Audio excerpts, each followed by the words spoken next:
week-end, Lombardini a décidé de faire les moteurs pour les Tier 4 Final dans l'Amérique ou pour l'Europe, le stage 3B.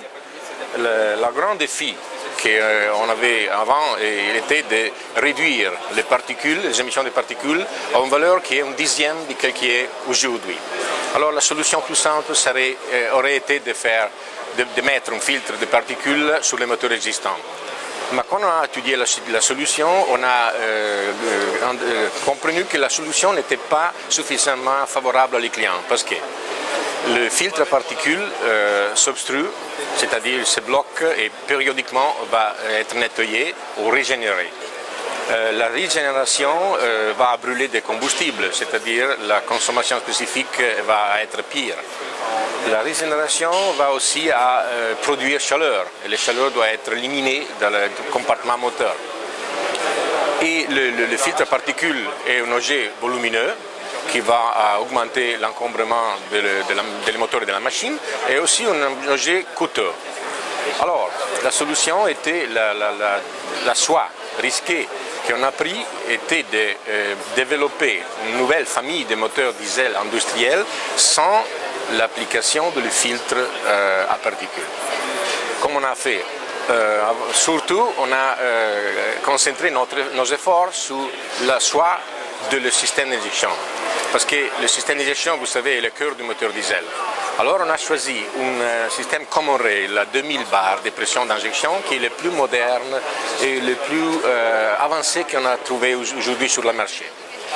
Avec le système d'injection à 2000 bars, on a choisi aussi l'architecture de moteur à 4 soupapes par cylindre et l'adoption d'un turbo compresseur avec la wastegate ou la soupape de charge qui donne beaucoup d'oxygène aux moteurs.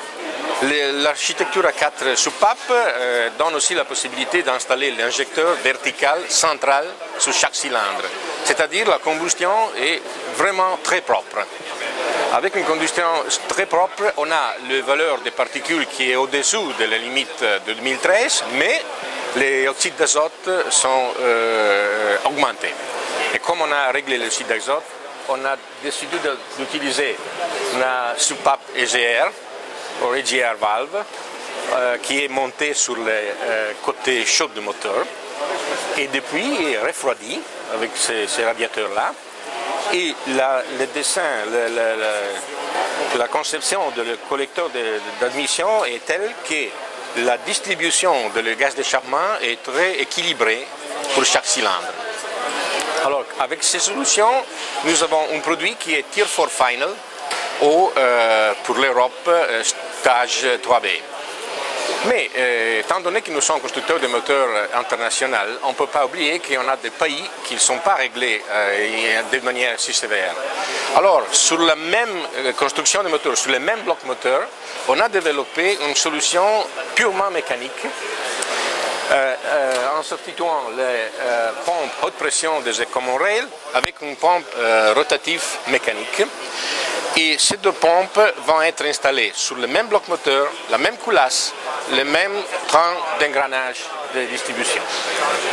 Alors on a 4 modèles de moteurs, un 4 cylindres Common Rail turbo et un 4 cylindres mécanique qui sont vraiment une proposition unique pour le futur, qui sont une proposition unique pour nos clients, c'est-à-dire la nouvelle génération de moteurs diesel.